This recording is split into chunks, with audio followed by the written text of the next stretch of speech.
So, dear students, welcome to the GPAT Discussion Center. Today, I am going to discuss about the multiple choice questions based on your UPSSC जो भी हम लोग अभी drug analyst के लिए जो भी हम लोग पढ़ेंगे उससे रिलेटेड जितने भी सिलेबस में एमसीक्यूज किस टाइप के आते हैं इसको हम लोग कवर करें। तो आइए स्टार्ट करते हैं without taking too much time. So first you can see first question is which gadgets मतलब device, which gadgets is essential for virtual reality experience. Virtual reality मतलब एक होता है कि हम जो है वो देखते हैं और उसको इमेजिन करते हैं, ठीक है। और वर्चुअल रियलिटी क्या होता है, वो हमें सब कुछ रियलिटी में फील कराता है। जैसे अभी देख आपको पता होगा कि जैसे कुछ मूवीज होती हैं वो 3D में मूवीज बनती हैं।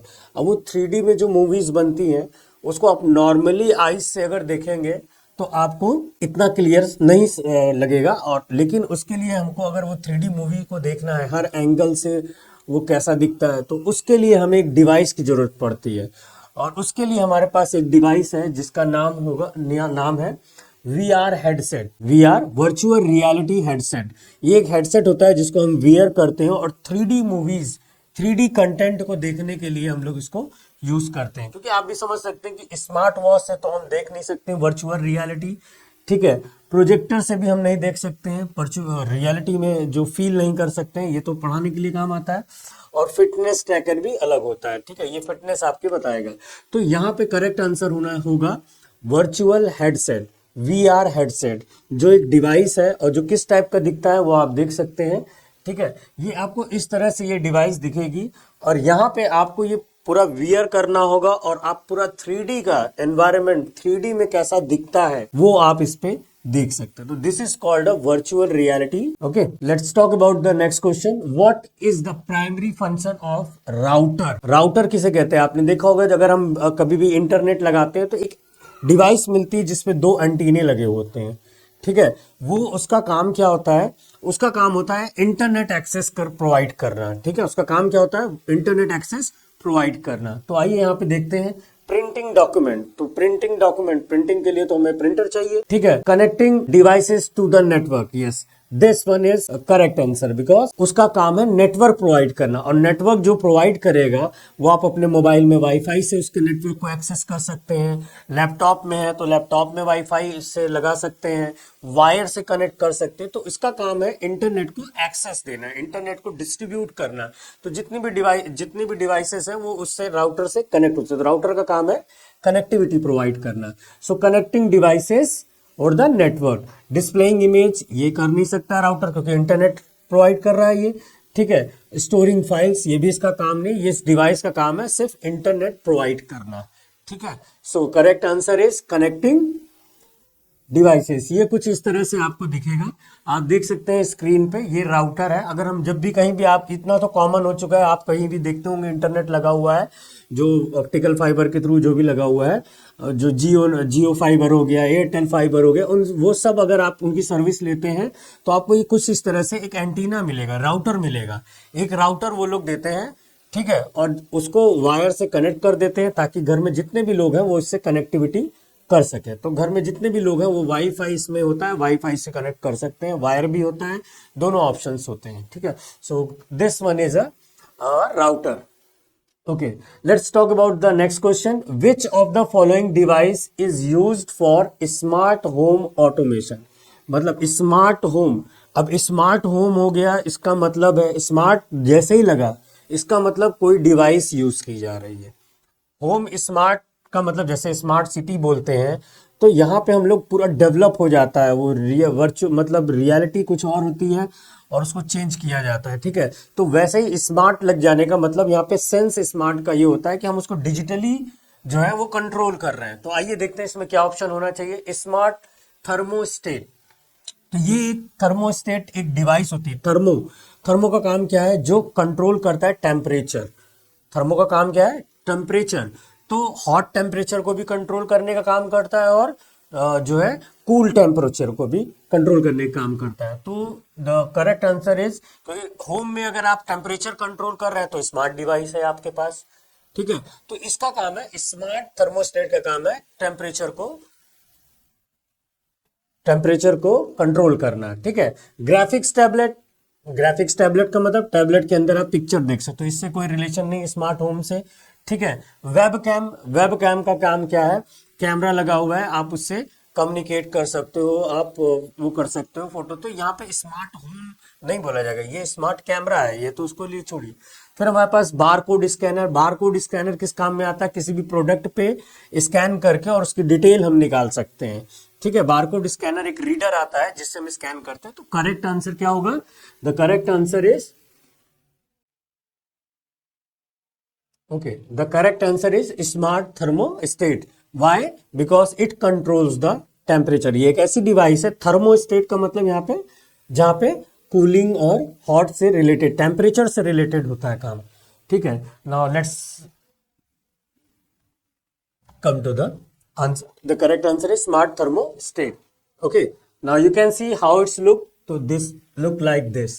ये डिवाइस कुछ इस तरह से दिखती है, जो घर का रूम का टेम्परेचर आप कंट्रोल इससे कर सकते हैं कि आपको रूम में कितना टेम्परेचर चाहिए, ये डिवाइस यूज की जाती है। तो ये कुछ इस तरह से दिखती है।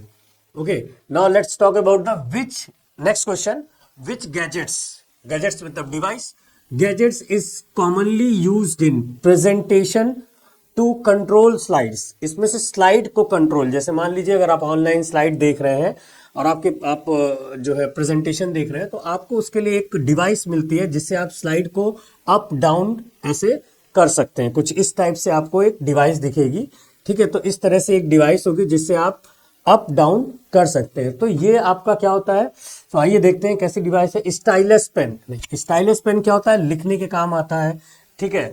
प्रेजेंटेशन क्लिकर मतलब प्रेजेंटेशन पे क्लिक किया और वो चेंज हो गया, ठीक है। So correct answer is presentation clicker.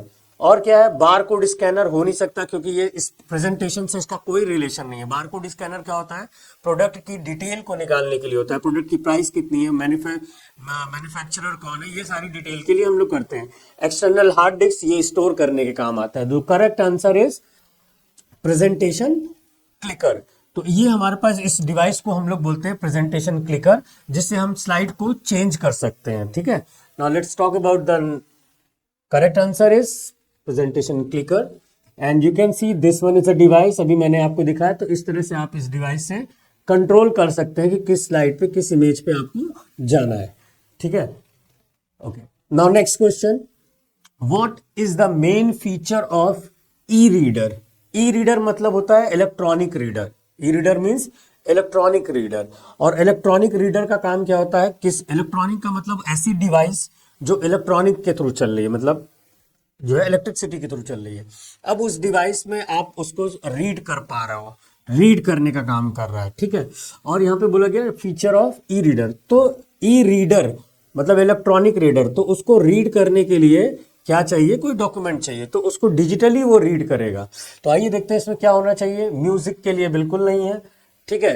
Reading digital book, read कर रहा है, रीडर ही बोल दिया गया तो मतलब रीड करना, और इसमें से reading digital book correct answer. Capturing image, ये रीड नहीं कर रहा है, ये तो कैमरे का काम है, ठीक है। फिर कंडक्टिंग वीडियो कॉल्स, ये भी इसका काम नहीं है, रीड करना नहीं, वो तो कॉलिंग का फंक्शन है। तो यहाँ पे करेक्ट आंसर हमारे पास क्या होना चाहिए, reading digital book. Okay, so correct answer है रीड करने का काम, ई रीडर का काम होता है रीड करना, और रीड क्या करेगा, डॉक्यूमेंट रीड करेगा। तो this one is a digital books. Okay, now you can see the, कुछ इस तरह से ये डिवाइस दिखती है, ठीक है। इस डिवाइस में आप क्या कर सकते हैं, कुछ टैबलेट टाइप की आपको ये डिवाइस दिखेगी, ठीक है। ये मार्केट में अवेलेबल है, तो आप इसके अंदर रीड कर सकते हैं। जो बुक हम लोग पढ़ते थे वो आप डिजिटली भी इसमें पढ़ने के काम आता है। ये डिजिटली बुक रीड करने के काम आता है, ठीक है। Now let's talk about the next question, which of these device enhances video conferencing by improving audio quality. इसमें से कौन सी ऐसी डिवाइस है जो ऑडियो क्वालिटी को इंप्रूव करती है, जो इनहेंस का मतलब होता है और अच्छा बनाती है वीडियो क्वालिटी, कॉन्फ्रेंसिंग को। वीडियो अगर आप कॉल कर रहे हैं उसमें कॉन्फ्रेंसिंग और अच्छी होगी, कब, जब ऑडियो इंप्रूव होगा, ऑडियो की क्वालिटी अच्छी होगी तभी आप वीडियो देखेंगे। अदरवाइज वीडियो क्वालिटी नहीं होगी, आप वीडियो चेंज कर देंगे। तो वीडियो में ऑडियो की क्वालिटी तो इंपॉर्टेंट है, बट ऑडियो अगर क्लियर नहीं होगा तो उसको समझने में वीडियो को प्रॉब्लम होगी हमें। ठीक है। सो वीडियो बेस्ट कॉम्बिनेशन होता है ऑडियो के साथ, तो ऑडियो क्वालिटी। तो let's talk about the webcam. Webcam का काम क्या है? वेब कैम का आपको वीडियो दिखाने का काम है, ठीक है, इसका नहीं हो सकता है। माइक्रोफोन, माइक्रोफोन किसे कहते हैं? ये जैसे माइक्रोफोन लगा हुआ है, ये आप देख सकते हैं। इस माइक्रोफोन में अगर हम कुछ बोलते हैं तो ये जितना अच्छा होगा, आज के टाइम में आपने देखा होगा एक पॉडकास्ट आ गया है, ठीक है, वो और ज्यादा क्वालिटी उसकी इंप्रूव होती है, ठीक है। तो वो माइक्रोफोन है, उसमें आप, वो स्पीकर नहीं है, इस माइक्रोफोन, उसमें आप बोल रहे हैं, वो क्वालिटी आपकी इनहेंस कर रहा है, जो आपकी वॉइस क्वालिटी है उसको इनहेंस कर रहा है और अच्छी क्वालिटी दे रहा है, ठीक है। तो इसके लिए हम लोग माइक्रोफोन ऐसा यूज करते हैं। तो correct answer is microphone. Smart watch हो नहीं सकता, क्योंकि स्मार्ट वॉच ऑडियो क्वालिटी के लिए नहीं है, ये तो हमारे ट्रैक करने के काम आता है। प्रोजेक्टर आपको दिखाता है वीडियो, जो वीडियो हो गया, या फिर आप प्रेजेंटेशन दिखाना चाहते हैं प्रोजेक्टर से, तो ये दिखाते हैं। तो यहाँ पे बोला गया है कि ऑडियो क्वालिटी को इंप्रूव करने का काम माइक्रोफोन करता है। कौन करता है? Microphone. Okay, so correct answer is microphone. Correct answer is microphone. Okay, now कुछ इस तरह से माइक्रोफोन दिखता है, जैसे जो मैंने, देखिए आप देख सकते हैं, ये मैंने लगा रखा है, इसे माइक्रोफोन कहते हैं। मैं इसमें जो भी बोल रहा हूँ वो वॉइस अंदर जा रहा है और क्लियर वॉइस जा रही है। ये इसकी क्वालिटी बहुत अच्छी है, ठीक है। आप एक नॉर्मल हेडफोन लीजिए, उसकी क्वालिटी चेक करिए, और जो हम लोग परचेज करते हैं इस टाइप के जो रिकॉर्डिंग के लिए, उसकी अलग क्वालिटी होती है, ठीक है। Now let's talk about the next question. What is the first step creating an email account? तो भाई अगर आपको ईमेल, ईमेल का मतलब अगर आपको मेल करना है, मेल करना है तो आपको मेल एड्रेस चाहिए, ठीक है। लेकिन मेल एड्रेस चाहिए तो इसमें से कौन सा ऐसा फीचर है जो ईमेल करने के काम आता है, ठीक है। First step to creating email, भाई अकाउंट अगर होगा तभी तो आप मेल कर पाएंगे। मान लो आपको किसी को मेल करना है तो आपका खुद का भी एड्रेस होना चाहिए। ईमेल एक एड्रेस प्रोवाइड कराता है आपको, ठीक है। तो वो एड्रेस होगा तो आप अपना रेफरेंस देंगे कि हाँ भाई मैं यहाँ से आपको मैसेज कर रहा हूँ, ठीक है। तो ईमेल, तो ईमेल यहाँ पे क्या है, इसमें क्या फर्स्ट स्टेप है देखते हैं। कंपोजिंग एंड मैसेज, ठीक है। पहला स्टेप तो हो ही नहीं सकता भाई, जब हम ईमेल एड्रेस होगा ही नहीं हमारा तो हम मेल कंपोज कैसे कर पाएंगे? कंपोज का मतलब कैसे हम लिख पाएंगे, ठीक है। Choosing unique user name, yes, आपको अगर मेल करना है तो आपको इसमें से यूजर नेम चाहिए होगा, ठीक है। Logging into existing account, logging तो तब करेंगे जब हमारे पास अकाउंट होगा। फिर डाउनलोडिंग ईमेल क्लाइंट, डाउनलोड भी हम नहीं कर सकते जब तक हम खुद से अपना, हमारी आईडी ना हो। तो इसमें से करेक्ट आंसर क्या होगा? Choosing a unique user name. User name जैसे एड्रेस हमारा किसी का कॉमन नहीं होता है एड्रेस, तो वैसे ही यूजर नेम भी ईमेल पे होता है जो कॉमन नहीं होता है। कॉमन मतलब किसी से मैच नहीं करेगा, यूनिक होगा, तो इसलिए हम लोग इसको बोलते हैं। The correct answer is using unique user name. तो यूनिक यूजर नेम ही इसमें से स्टेप होगा, वही होगा पहले, तो उसके बाद ही हम कुछ मेल कर सकते हैं। तो हमारा काम है यूनिक यूजर नेम पहले अपना फाइंड आउट करना है कि ये अवेलेबल है या नहीं, फिर क्रिएट हो जाएगा आपका अकाउंट, उसके बाद आप बाकी सब प्रोसीजर फॉलो कर सकते हो। लेकिन पहला प्रोसीजर इसमें क्या हो जाएगा? Choosing N unique email. Okay, now let's talk about the this is the explanation. आपको ईमेल करने के लिए जीमेल चाहिए, याहू हो गया, आउटलुक हो गया, ये कुछ सर्विस प्रोवाइडर है जिनका यूज करके आप मेल कर सकते हैं। All these are service provider, इन्हीं की सर्विस हम लोग यूज करते हैं। और सबसे ज्यादा पॉपुलर है जीमेल, क्योंकि आपने देखा होगा एंड्रॉइड फोन आपका बिना जीमेल के चलेगा नहीं, जीमेल जरूरी। गूगल का है ये, जीमेल मतलब गूगल का मेल, ठीक है। तो ये आपका गूगल का है, इसलिए ये सबसे ज्यादा मार्केट में चलता है, ठीक है। Let's talk about the which of the following is not a required during email account creation। अगर आप ईमेल अकाउंट बना रहे हैं, भाई बनाने का प्रोसीजर क्या है? मैंने आपको बताया कि सबसे पहले आपके पास ईमेल एड्रेस होना चाहिए अगर किसी को मेल करना है, ठीक है। तो ईमेल एड्रेस अगर आपके पास है तो उसको बनाना कैसे? आपके पास है नहीं, आप उसको बनाना चाहते हैं, तो उसमें क्या क्या चीजें होनी चाहिए देखते हैं। अ स्ट्रॉन्ग पासवर्ड, ठीक है। अ वैलिड, हाँ बिल्कुल सही होना चाहिए, ठीक है। A valid mobile number, mobile number valid होना चाहिए, क्योंकि उस पर वो क्या करेगा, मोबाइल पे आपके ओटीपी भेजेगा या फिर वेरिफिकेशन भेजेगा, ठीक है। फिर डेट ऑफ बर्थ, हाँ बिल्कुल, ये तीनों चीजें पूछता है, स्ट्रॉन्ग पासवर्ड और ये तो।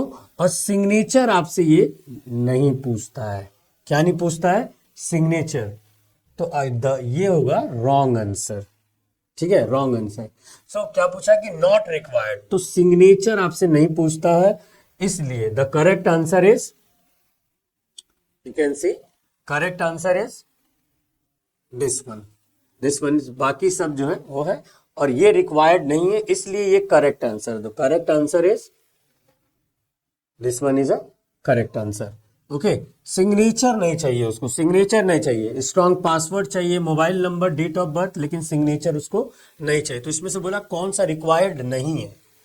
रिक्वायर्ड ये तीनों है, लेकिन ये नहीं है सिग्नेचर। ठीक है, सिग्नेचर की जरूरत नहीं पड़ती, क्योंकि ऑनलाइन है तो उसमें सिग्नेचर की जरूरत नहीं पड़ेगी। Okay, so correct answer is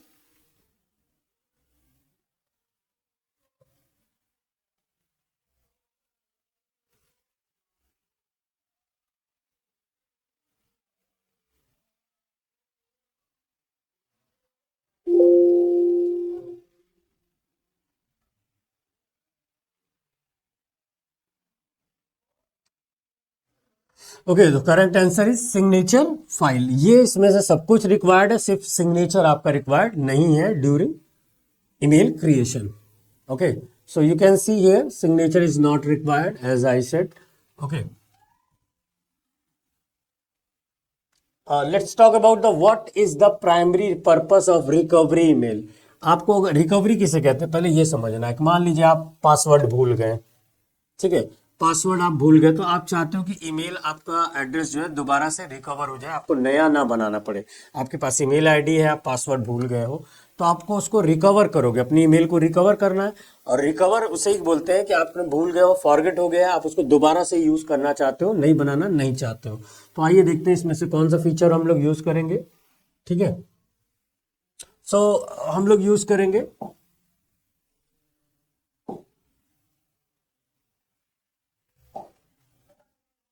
ठीक है, सो हम लोग यूज करेंगे आ जाओ टू स्टोर स्पैम मेल। ठीक है, रिकवरी करने के लिए स्पैम मेल का हमें, स्पैम मेल उसे कहते हैं जो अनवांटेड फाइल्स, जो भी सस्पिशियस फाइल होती है, जो जैसे फॉर एग्जांपल की फाइल ऐसी है जिसका ईमेल एड्रेस कुछ बिजनेस से रिलेटेड है, प्रमोशन से रिलेटेड है, तो स्पैम मेल में इस टाइप की मेल जाती है। तो ये भी नहीं हो सकता। टू रिसेट योर पासवर्ड, हाँ बिल्कुल सही, मैंने क्या बोला कि अगर आप पासवर्ड भूल जाते हैं तो रिकवरी करना है तो आपको उसको रिसेट करते हैं। तो करेक्ट आंसर होना चाहिए रिसेट। बाकी ऑप्शन भी देख लेते हैं। टू सेंड प्रमोशनल ईमेल्स, ये ये स्पैम मेल में जानता है, स्पैम मेल के अंदर जाता है, तो ये भी नहीं होगा। To act as a backup to send the message, ठीक है, act as a backup for sent message, नहीं। तो हम बैकअप तो बाद में बनाएंगे, पहले हमें रिकवरी करना है, तो हमें सबसे पहले क्या करना होगा, रीसेट पासवर्ड करना पड़ेगा। तो correct answer is reset password. Okay, so correct answer is reset password. You can सी, अगर आप ईमेल भूल जाते हो तो आप यहाँ पे ईमेल आईडी डालते हो भूलने के बाद, ठीक है, फिर यहाँ पे सबमिट करते हो, फिर आपसे वो सिक्योरिटी क्वेश्चन पूछता है, मोबाइल नंबर पूछेगा, फिर आपका वो मोबाइल पे नोटिफिकेशन और ओटीपी भेजेगा, ठीक है, तो आप उसको डाल के और रिकवर कर सकते हो मेल को। ठीक है, okay, now let's talk about the next question. What is the function of CC field in an email. पहले तो सीसी का मतलब पता होना चाहिए। एक ईमेल में अगर आप जब भी ईमेल खोलते हैं तो एक ईमेल में अगर आप ऑप्शन पे जाएंगे तो ईमेल में आपको वो ऑप्शन चाहिए, सीसी और बीसीसी दो होते हैं। एक सीसी होता है, सीसी का मतलब होता है कार्बन कॉपी, और एक होता है बीसीसी जो ब्लाइंड कार्बन कॉपी। दोनों में डिफरेंस क्या होता है, सीसी जो होता है, आप चाहते हैं कि आपने ये मेल फॉर एग्जांपल एक्स को भेजा, ठीक है, आपने कोई मेल एक्स को भेजा, अब आप चाहते हैं कि ये एक्स को जो मैं भेज रहा हूं, मैं चाहता हूं कि वाई को भी पता हो कि मैंने एक्स को भेजा है। तो आप क्या करेंगे, वाई को सीसी में रखेंगे और वाई को वो सीसी में रख के उसको भी ये मेल कर देंगे। सेम मेल जो आपने एक्स को किया वो आप वाई को भी कर देंगे। तो एक्स वाले को, एक्स को पता चल जाएगा, वाई को तो पता ही चलेगा कि एक्स को मेल गया, एक्स को भी पता चलेगा कि आपने किसको और ये बताया है कि ये मेल मुझे भेजा है। तो एक्स को ये पता रहेगा कि एक्स को मेल जो भेजा है वो वाई को मेल गई है, दोनों को पता चल जाएगा कि किसको किसको ये मेल गई है। तो इसे बोलते हैं कार्बन कॉपी। सिंपली आप उस कंटेंट को किसी और को भी भेजना चाहते हैं तो carbon copy. Blind carbon copy भी सेम यही काम करती, बस एक डिफरेंस है, ब्लाइंड कार्बन कॉपी में एक्स को पता नहीं चलेगा कि आपने ये मेल और किसको भेजा है, करेक्ट, ओके, सिर्फ उसको यही नहीं पता चलेगा, बाकी कार्बन कॉपी गई है वो उसको उससे मतलब नहीं है, लेकिन उसको पता ही नहीं चलेगा कि आपने ये मेल किसको भेजा है। तो this is a blind carbon copy. तो let's talk about the CC. To add attachment, CC attachment के काम आती है, ठीक है। और देखते हैं to send a copy the mail additional recipient, correct. आप एडिशनल रिसिपेंट को आप भेज सकते हैं। मैंने आपको बताया कि कार्बन कॉपी है तो एक और आप एक्स को भेज रहे हो, वैसे वाई को भी आपने वही कॉपी उठा के भेज दी। And to cancel email for, ये नहीं हो सकता। टू कंपोज ईमेल, कंपोज क्या होता है, लिखना होता है, तो कॉन्फिडेंशियली, इसमें कॉन्फिडेंशियल का कोई मैटर ही नहीं है क्योंकि आपने सीसी पे डाल दिया है। ठीक है, सीसी का मतलब सेम कॉपी जो आपको गई है वही उसको भी जा रही है। ठीक है, तो correct answer is to send a copy of email additional recipient. So correct is, you can see carbon copy. Carbon copy अभी मैंने बताया कि allow the recipient send the copy, ठीक है, email additional recipient of the part. ठीक है, this one is a correct answer. Attachment हो नहीं सकता. Okay, now let's talk about the new question. What does draft? Draft का क्या काम है? ड्राफ्ट, पहले तो हमें ड्राफ्ट की मीनिंग पता होनी चाहिए। ड्राफ्ट का मतलब होता है जब भी हम कुछ लिखते हैं, जब भी हम कुछ लिखते हैं, हम किसी के बारे में अगर हमको मेल में कंटेंट लिखना है तो हम पहले मेल खोलते हैं और उसे कंपोज करने के पहले हम उसको लिख लेते हैं। तो हम लिखने वाले प्रोसेस को, जब आप लिख रहे हैं लेकिन आपने उसको ड्राफ्ट तैयार कर लिया, आप चाहते हो ये ड्राफ्ट हमेशा रहे, आप इसको जब भी जरूरत पड़े इसमें एडिट करें और आप फिर किसी को भेज दें। तो ड्राफ्ट का मतलब होता है कि प्री डिफाइंड, प्री डिजाइन, आपने डिजाइन कर लिया है फॉर्मेट, अब आपको वो कई लोगों को भेजना है तो एक बार आपको उसका नाम एडिट करेंगे फिर उसको भेज देंगे, फिर उसका नाम एडिट करेंगे, उसके अंदर कंटेंट एडिट करेंगे, भेज देंगे। तो ड्राफ्ट का काम क्या होता है, आप कोई भी चीज एडिट करके रख सकते हैं, ठीक है, लेकिन ये सेंट नहीं होता है। ये किस में जाएगा, सेंट नहीं होता है, इसको आप मॉडिफाई करेंगे तभी सेंट होगा। तो आ जाइए देखते हैं। स्टोर सेंट मेल बिल्कुल नहीं है, सेंट मेल नहीं हो सकता। स्टोर्स अनसेंट मेल, ठीक है, स्टोर्स अनसेंट मेल, तो ये आपका आंसर होना चाहिए अनसेंट। ये स्टोर करता है अनसेंट मेल, आपने जो बनाया है उसको आपने भेजा ही नहीं, आपने बनाया है, फिर से ध्यान दीजिएगा, ड्राफ्ट आपने तैयार किया, उसको आपने भेजा ही नहीं, आपने बस उसको अपने रेफरेंस के लिए रख लिया है, फिर फ्यूचर में जब जरूरत पड़ेगी तो उसको उठा के एडिट करेंगे, लेकिन आपने भेजा नहीं।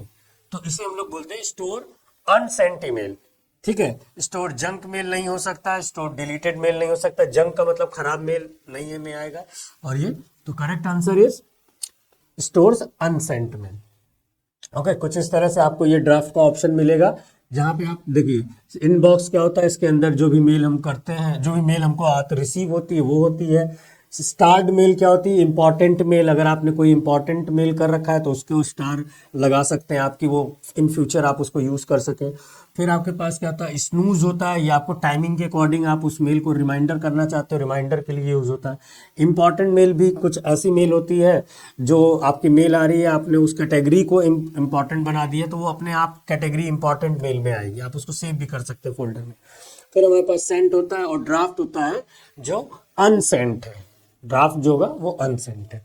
Okay, let's talk about the next question. Which of the following action is not possible in most of email service? इसमें से कौन सी सर्विस ऐसी है जिसको हम मेल में यूज नहीं कर सकते? इसमें से आप किसी को मेल कर रहे हैं तो इसमें से कौन सी ऐसी सर्विस है जिसको हम मेल में यूज नहीं कर सकते हैं? तो आइए देखते हैं। अटैचमेंट कर सकते हैं, ठीक है। शेड्यूलिंग ईमेल, शेड्यूल कर सकते हैं। शेड्यूलिंग ईमेल मतलब कि आपको कितनी देर बाद मेल जो है वो सेंड होना है आपका, तो आपने जैसे टाइम फिक्स कर दिया तो 2 बजे अपने आप मेल सेंड हो जाएगी। फॉर एग्जांपल 2 बजे आप भेजना चाहते हो 2 PM, तो 2 PM ये सेंड हो जाएगा अगर आपने शेड्यूल कर दिया। एनक्रिप्ट, ठीक है, एनक्रिप्ट करना है, एनक्रिप्ट मेल कर सकते हैं। एनक्रिप्ट मेल भी क्या है, इसकी सर्वे, एनक्रिप्ट का मतलब होता है एनकोड हो जाना, मतलब कॉन्फिडेंशियल हो जाना, वो हर किसी के लिए एक्सेसिबल नहीं हो, तो ये भी आप कर सकते हो। मेल हमेशा कॉन्फिडेंशियल होता है, ठीक है। फिर आते हैं editing and already sent email. तो अगर आपने किसी को मेल भेज दिया है, अब वो चली गई है, अब उसको आप एडिट नहीं कर सकते हो, तो ये तो बेसिकली आपको समझना होगा। सो the correct answer is this one is a correct answer, कि इसमें से ये काम हम नहीं कर सकते। क्या नहीं कर सकते हम लोग?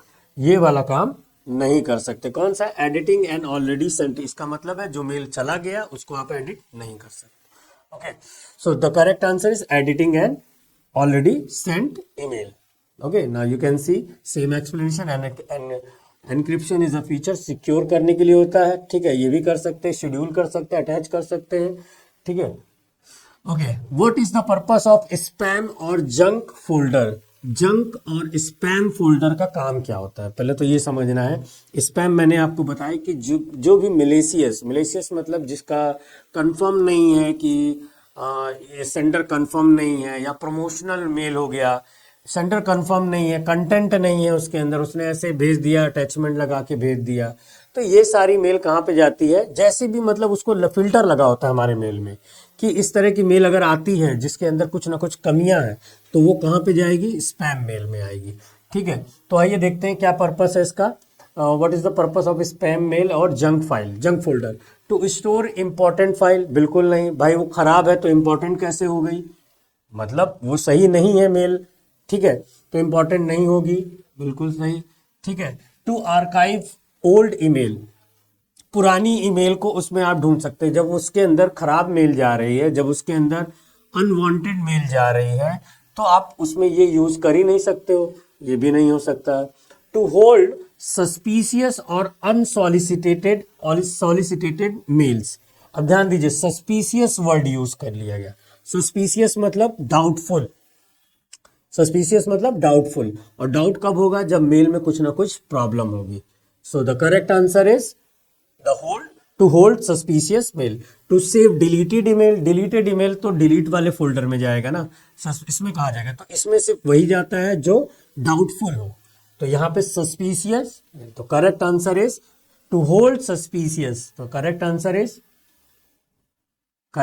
Is this one. Okay, now you can see to hold suspicious solicited mail. Okay, now let's talk about the BCC। अभी मैंने CC के बारे में बताया कि कार्बन कॉपी है जिसको आपने X को सेंड किया और Y को भी आपने कार्बन कॉपी सेंड किया, तो X को पता चल जाएगा कि आपने Y को किया है सेंड।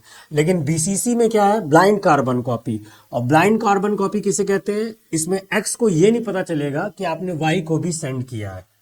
ठीक है, क्लियर? तो आइए देखते हैं, तो correct answer is blind carbon copy. तो यहाँ पे तो सीधे सीधे यहाँ पे आंसर दिया हुआ है, तो ये this one is a correct answer. Backup content copy, ये नहीं हो सकता, बैकअप नहीं कर सकते। Bulk content copy, blind contact copy नहीं है, ब्लाइंड कार्बन कॉपी। सीसी और बीसीसी में बस यही डिफरेंस है, दोनों कार्बन कॉपी हैं, बट डिफरेंस क्या है, बीसीसी को आप जिसको रेफरेंस में भेज रहे हो उसको तो वो तो समझ सकता है, लेकिन आपने जिसको भेजा हुआ है मेल, ओरिजिनल मेल, उसको नहीं पता चलेगा कि आपने बीसीसी में और किसको इन्फॉर्म किया हुआ है। ठीक है, सो the correct answer is blind carbon copy, और इस तरह का आपको ऑप्शन ये मिल जाएगा। ठीक है, ये बीसीसी और ये इस तरह से देखने को मिलेगा। Okay, which protocol is use to send email, इसमें से कौन सा ऐसा प्रोटोकॉल है जो मेल सेंड करने के काम आता है, तो इसमें हमको समझना पड़ेगा कुछ चीजें। FTP, इसको हम लोग बोलते हैं file transfer protocol. File transfer मतलब ये किस काम में आता है, फाइल ट्रांसफर करने के। P मतलब यहाँ पे प्रोटोकॉल, P मतलब प्रोटोकॉल, और प्रोटोकॉल होता है rule. What is protocol? Protocol is a rule. तो ये फाइल ट्रांसफर करने के काम आता है, किस काम में आता है, फाइल ट्रांसफर करने के काम में। SMTP ये होता है सिंपल मेल, अब आप देख सकते हैं simple mail transfer protocol, simple mail, TP मतलब ट्रांसफर प्रोटोकॉल, सिंपल मेल, तो ये मेल सेंड करने के काम आता है। तो इसमें पूछा which protocol is used to send emails, अब इसके नाम में जाइए कि सिंपल मेल ट्रांसफर प्रोटोकॉल, तो मेल को ट्रांसफर कर रहा है। ठीक है, वो फाइल को कर रहा था, ये मेल को, तो मेल से रिलेटेड काम कौन कर रहा है, ये कर रहा है। चलिए आइए और देखते हैं। ठीक है, आई मैप, ठीक है, आई मैप यहाँ पे क्या हो जाएगा, इसका भी काम क्या है, नेटवर्क से सेंड करना, और HTTP is also a text file को सेंड करना। तो इसमें से ये ऑप्शन SMTP मेल आ गया यहाँ पे। ठीक है, तो ये इसका काम करता है। तो correct answer is, correct answer is simple mail transfer, simple mail transfer protocol. तो मेल ट्रांसफर करने का काम ये करता है, फाइल ट्रांसफर, ये दोनों फाइल, ये दो कंप्यूटर के नेटवर्क के बीच में काम करता है। HTTP जो है वो टेक्स्ट फाइल को ट्रांसफर करता है। तो ये सब फाइल ट्रांसफर करने के काम आते हैं, लेकिन ये सिर्फ किस काम में आता है, इसका काम है मेल कनेक्शन करना और मेल सेंड करना, एक से दूसरी जगह पे मेल सेंड करना है। तो करेक्ट आंसर इज SMTP। ना उसका एक्सप्लेनेशन आप देख सकते हैं, internet message access protocol. Message access करने का कोई मतलब नहीं है। फाइल ट्रांसफर प्रोटोकॉल मैंने बताया था, ये मैसेज एक्सेस करने का काम करता है और ये भी ट्रांसफर करने का काम, तो ये सब यूज होते हैं। लेकिन एसएमटीपी किस लिए यूज होता है? मेल करने के काम आता है। ठीक है, ये कुछ इस तरह से आप डायग्राम देख सकते हैं इंटरनेट पे। ठीक है, ये एसएमटीपी का काम है, मेल सेंड करना। ठीक है, okay, now let's talk about the component in a printer is responsible for transferring the toner to the paper into laser printer। अब हमें ध्यान देना है कि प्रिंटर जो है, प्रिंटर के टाइप्स होते हैं। जैसे एक हो गया इंक जेट प्रिंटर हो गया, एक लेजर जेट प्रिंटर आता है, फिर आता है आपका डॉट मैट्रिक्स प्रिंटर। ठीक है, फिर 3D प्रिंटर आता है। तो सब में डिफरेंस है। जो नॉर्मल होता है इंक जेट प्रिंटर, वो एक बार में कई कॉपीज नहीं कर सकता। आपने देखा होगा लेजर प्रिंटर क्या होता है, बीम लाइट के थ्रू करता है। लाइट के थ्रू उसने काफी ज्यादा प्रिंट एक बार में दे दिया आपने लगातार पर सेकंड, तो वो ज्यादा कॉपी निकालना है। तो लेजर प्रिंटर की बात, उसे लेजर प्रिंटर पहले किसे कहते हैं? जिसके अंदर लेजर लगा होता है, बीम से काम करता है, बीम। तो वहां पे उसका रीजन होता है, एक ड्रम लगा होता है। क्या लगा होता है? ड्रम। उस ड्रम से क्या होता है, वो जो भी इंक है उसको वो इंक से, ड्रम से क्या करता है? रोटेट करता है और फास्ट करता जाता है। ठीक है, सो द करेक्ट आंसर इज, आइए देखते हैं इसका आंसर क्या होना चाहिए। फ्यूजर। फ्यूजर का काम क्या है? फ्यूजर इसमें क्या काम करता है? फ्यूजर करता है ड्रम से इंक को हीट करके और उस पर लगाने का काम करता है। किस पे लगाने का काम करता है? पेपर पे। और ड्रम का काम क्या करता है? ड्रम का काम है रोटेशन करना। लेजर प्रिंटर का ये सबसे ज्यादा बड़ा रोल है इसका। ठीक है, इंक कार्टेज क्या होता है? जिसके अंदर इंक भरते हैं, तो इंक कार्टेज तो इंक भरने के काम आ गया, इंक कार्टेज वाला अलग होता है। ठीक है, पेपर ट्रे अलग है, जिसके अंदर हम लोग पेपर लगाते हैं। तो आप देखिए फ्यूजर का काम अलग है, वो हीट करने का काम करता है। ड्रम की वजह से वो रोटेट होता है और उससे वो क्या होता है? पेपर ज्यादा फास्ट करता है। इंक कार्टेज जिसके अंदर इंक फिल करते हैं, और ये, तो हमारे पास करेक्ट आंसर क्या होगा? ड्रम होना चाहिए। सो करेक्ट आंसर इज ड्रम। आइए इसको थोड़ा सा डीप में समझते हैं। ये कुछ इस तरह से काम है इसका। ड्रम जो है, देखिए कंपोनेंट है transferring the toner to the paper. जो टोनर होता है उसको पेपर पे ट्रांसफर करता है। टोनर मतलब ऐसे रोटेट करता जा रहा है। ये कुछ इस तरह से आप देख रहे हैं, ये देखिए, ये आपका ड्रम है, तो ये रोटेट करता जाएगा और क्या होगा? प्रिंट करता है। लेकिन फ्यूजर क्या कर रहा है? Fuser uses heat to melt toner. Toner पे हीट प्रोवाइड करता है, तो जो मेल्ट होता है तो वो प्रिंट होता है। ठीक है, तो ये दोनों का ये डिफरेंस है। तो करेक्ट आंसर इज ड्रम।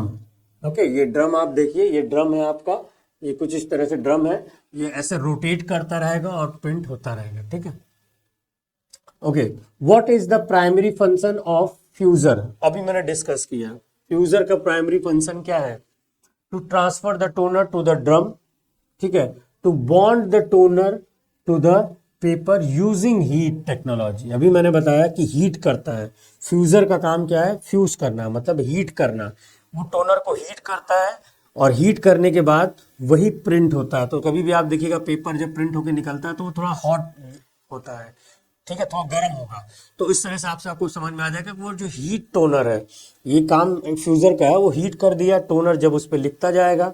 ठीक है, तो ये हो गया आपका correct answer, heat toner. Feed paper नहीं हो सकता, अप्लाई चार्जेस नहीं हो सकता ड्रम पे, हीट, अभी मैंने ये डिस्कस किया। ठीक है, तो toner to paper using heat technology. तो correct answer is bond toner to the heat using heat.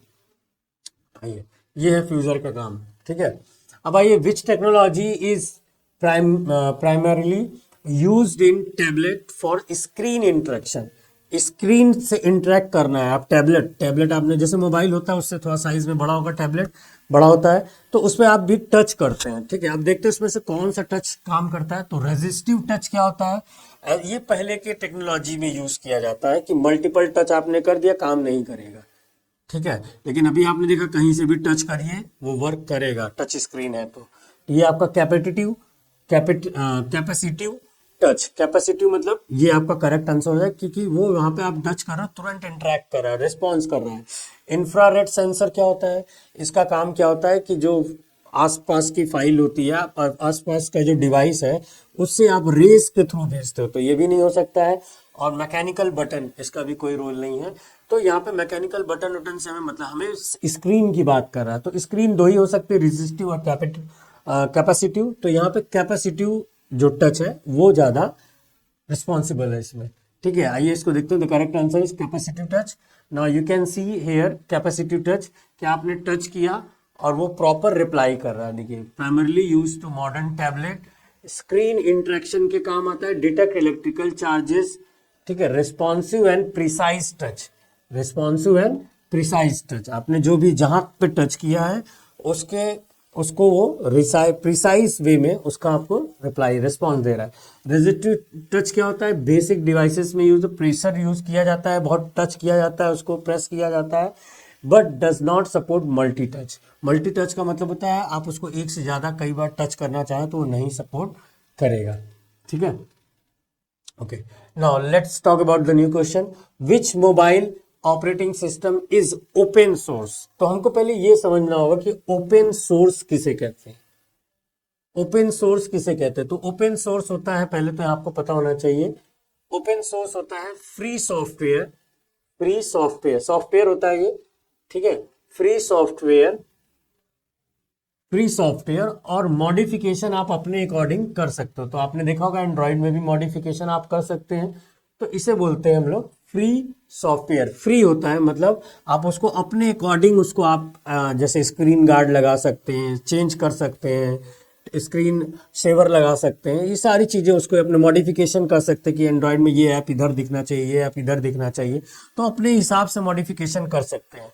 तो iOS में ऐसा नहीं है, ठीक है, ये ओपन सोर्स नहीं है। एंड्रॉइड आपका ओपन सोर्स है। कौन सा है? एंड्रॉइड ओपन सोर्स है। एंड्रॉइड क्या है? आपने सब फ्री में मिलता है, फ्री है आपका, ठीक है। जब भी आप मोबाइल खरीदते हैं तो आपको ये सर्विस मिलेगी और सभी मिलती है, लेकिन एंड्रॉइड में क्या है, आप अपने अकॉर्डिंग उसमें चेंजेस कर सकते हैं। विंडोज मोबाइल में भी नहीं, विंडोज मोबाइल तो आते नहीं जल्दी, अब तो बंद हो गया। ब्लैकबेरी ओएस ये भी बंद हो चुका है, ठीक है। तो आपका करेक्ट आंसर क्या होना चाहिए? Android. Okay, now you can C Android OS ये क्या करता है, एप्पल ने डेवलप किया, क्लोज सोर्स होता है, ओपन सोर्स नहीं होता है, क्लोज सोर्स। इसमें चेंजेस आप नहीं कर सकते हैं हर चीज़ में। ये आपने देखा होगा बहुत सिक्योर है, इसमें आपसे परमिशन लेगा या फिर मतलब आपको नया ऐप भी डाउनलोड करने के लिए सोचना पड़ता है इसमें, ठीक है। विंडोज़ मोबाइल क्या है, नो लॉन्गर यूज, अब तो है ही नहीं ये मार्केट में, और ये भी नहीं है, इसका भी इतना यूज नहीं है। सो एंड्रॉइड आपका है जो सोर्स कोड आप चेंज कर सकते हो, फ्री है, फ्रीली अवेलेबल है। मैंने आपको पहले बताया कि फ्री में है, अवेलेबल है, आप फ्रीली इसको चेंज कर सकते हो, कोई पेमेंट करने की जरूरत नहीं है। Okay, now next question, what does DPI, DPI किसे कहते हैं? पहले तो हमें ये पता होना चाहिए, ठीक है। तो डीपीआई का मतलब पहले हमें समझना होगा, किसी भी इमेज में पिक्सल का बहुत बड़ा रोल है। वो आपने देखा होगा अभी भी इमेज के जो आप देखेंगे तो हमेशा किसी भी इमेज पे ये कुछ इस तरह से आपको इमेज दिखेगा, ठीक है। जब भी एक इमेज होगी उस पे एक ये डॉट डॉट होता है, किसी भी इमेज पे पिक्सल्स जिसे बोलते हैं, और यही डॉट जितने ज्यादा होंगे उतना ही, जितने पिक्सल्स अच्छे होंगे, जैसे आपने देखा होगा इतने मेगापिक्सल का कैमरा, 5 मेगापिक्सल, 10 मेगापिक्सल, 50 मेगापिक्सल, तो जितने पिक्सल्स के कैमरे होंगे उतनी ज्यादा उसके ऊपर डॉट्स होंगी, उतनी ज्यादा उसके ऊपर डॉट्स, जितने ज्यादा डॉट्स उतनी अच्छी क्वालिटी की इमेज होगी, ठीक है। तो ये किस लिए यूज किया जाता है?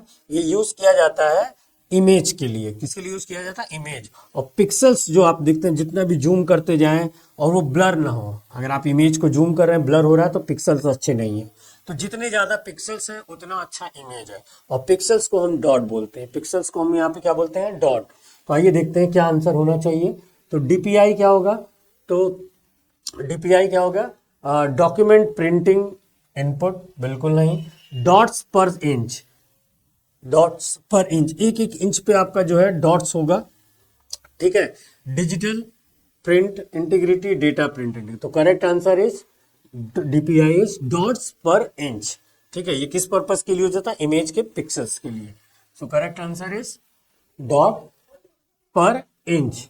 Okay, now you can see dot per inch measure the resolution. Resolution यहाँ पे क्या है? रिजोल्यूशन मतलब क्वालिटी, जो ग्राफिक्स का रिजोल्यूशन है, कितनी क्लैरिटी है, ठीक है। ये रिजोल्यूशन होता है प्रिंटर पे, ठीक है। Refers to the number of individuals dot of links toner, ठीक है, लिंक्स टोनर। तो ये आपका यहाँ पे होता है इसका। सो correct answer is DPI। Okay, now which type of connection is commonly use for wireless printing. अगर आपको वायर प्रिंटर, अभी आपने देखा होगा कि अपने मोबाइल, अभी आपने कई डिवाइसेस देखे, मोबाइल से आप प्रिंट निकाल सकते हैं। आपने जो प्रिंटर आ रहे हैं, प्रिंटर ब्लूटूथ से कनेक्ट किया और उसको आपने चेंज कर दिया, ठीक है। एक तो यूएसबी आपने किया तो वायर लग गया, तो पहला वाला यहाँ पे यूएसबी जो वायर चाहिए। यूएसबी का मतलब क्या है, आपने वायर लगाया, आप कंप्यूटर से वायर लगाया प्रिंटर में और तभी आप कर सकते हैं। ये वायर्ड सर्विस है। कौन सी है? Wired service. ब्लूटूथ क्या है? वायरलेस है। ब्लूटूथ क्या है? वायरलेस है। वायरलेस मतलब बिना वायर के आप कनेक्ट कर सकते हो डिवाइस को। तो प्रिंटर में भी ये फैसिलिटी है कि आप उसको बिना वायर के कनेक्ट कर सकते हो। तो ब्लूटूथ वो कौन सा है हमारे पास? ब्लूटूथ। वीजीए क्या है? विजुअल ग्राफिक्स केबल, ठीक है, विजुअल ग्राफिक्स हो गया। तो ये ग्राफिक्स के लिए यूज होता है, विजुअल ग्राफिक्स के लिए। ये आपने देखा होगा किसी भी स्क्रीन में ब्लू कलर का, ये भी वायर्ड होता है।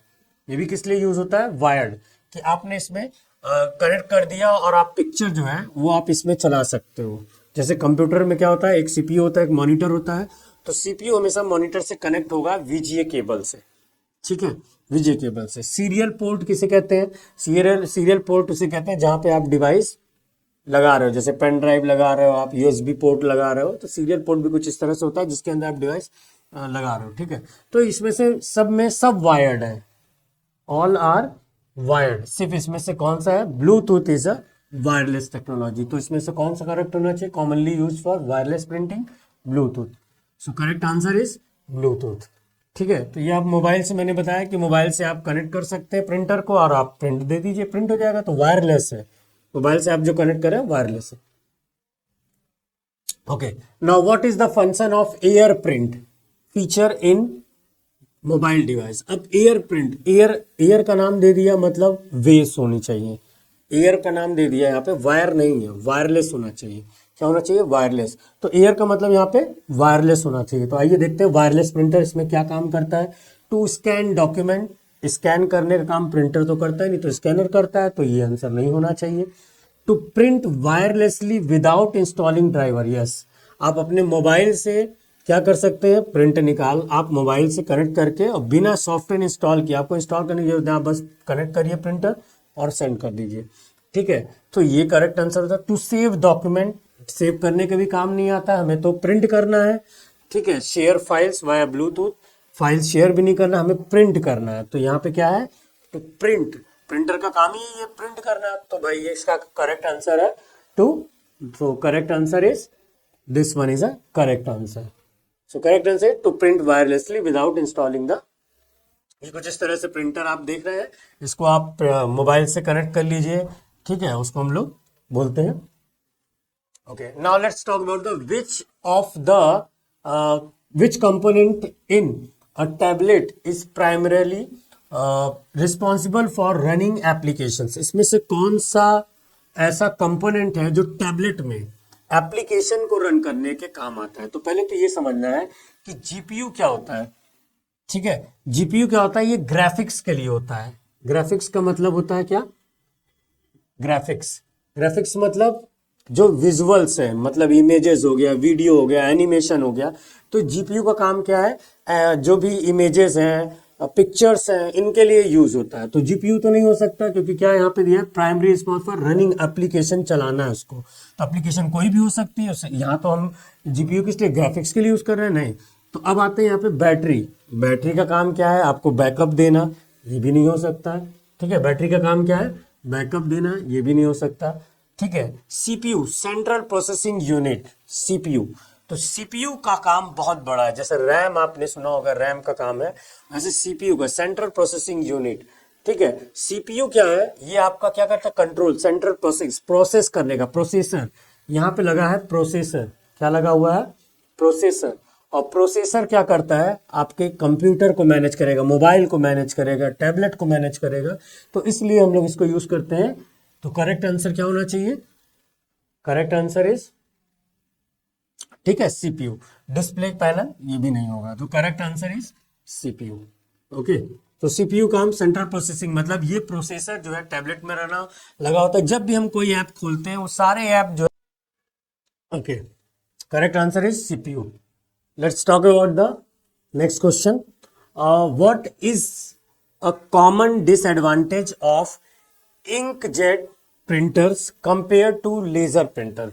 लेजर प्रिंटर और इंकजेट प्रिंटर में क्या डिफरेंस है? तो मैंने आपको ये पहले ही डिस्कस किया था कि लेजर प्रिंटर और इंकजेट प्रिंटर में एक डिफरेंस क्या है कि लेजर प्रिंटर कम कॉपी निकालता है क्योंकि भाई वो स्लो चलता है, और इंकजेट प्रिंटर कम कॉपी निकालता है, और लेजर प्रिंटर एक बार में कई कॉपियां निकाल देता है। देखा होगा आपने, बड़े बड़े जो प्रिंटर्स लगे होते हैं जिसमें एक बार में आप डॉक्यूमेंट्स, नोट्स प्रिंट कराते हैं और ये प्रिंट कराते हैं, तो वो किस में यूज होते हैं? वो लेजर प्रिंटर होते हैं। और लेजर प्रिंटर बहुत एक्सपेंसिव आते हैं इसीलिए, ठीक है, क्योंकि वो ड्रम यूज करते हैं और उनकी टेक्नोलॉजी बीम लाइट से है, तो वो सारी चीजें यूज करके वो क्या बनाते हैं, हाइयर स्पीड हो जाती है। तो यहाँ पे क्या दिया गया है? Disadvantage, disadvantage of inkjet printer compare to laser. Inkjet जो है वो लेजर कंप्यूटर का से दोनों में क्या डिसएडवांटेज है? तो लोअर क्वालिटी प्रिंट करता है, ये ऐसा इसका कोई प्रॉब्लम नहीं है, ये भी इसका नहीं है, ठीक है। स्लो प्रिंटिंग स्पीड, स्पीड इसकी बहुत कम होती है। अगर देखा जाए दोनों में इसकी स्पीड ज़्यादा होती है, और मतलब लेज़र प्रिंटर की स्पीड ज़्यादा होती है और इंकजेट प्रिंटर की स्पीड कम होती है, तो इसलिए स्लोअर होता है। तो इंकजेट प्रिंटर स्लोअर होता है, तो स्लोअर प्रिंटिंग स्पीड, ज़्यादा कम पेजेस दे रहा है, तो इसका मतलब है कि वो स्लो चल रहा है, ठीक है। हायर कॉस्ट प्रिंट प्राइस, ठीक है, और इनएबिलिटी टू प्रिंट कलर, इसका नहीं हो सकता है। हायर कॉस्ट प्राइस ये भी चल जाएगा, ठीक है। इनएबिलिटी टू प्रिंट, लेकिन हमारा स्लो, इन सब में सबसे ज्यादा ये काम करेगा स्लो डिसएडवांटेज, ओके।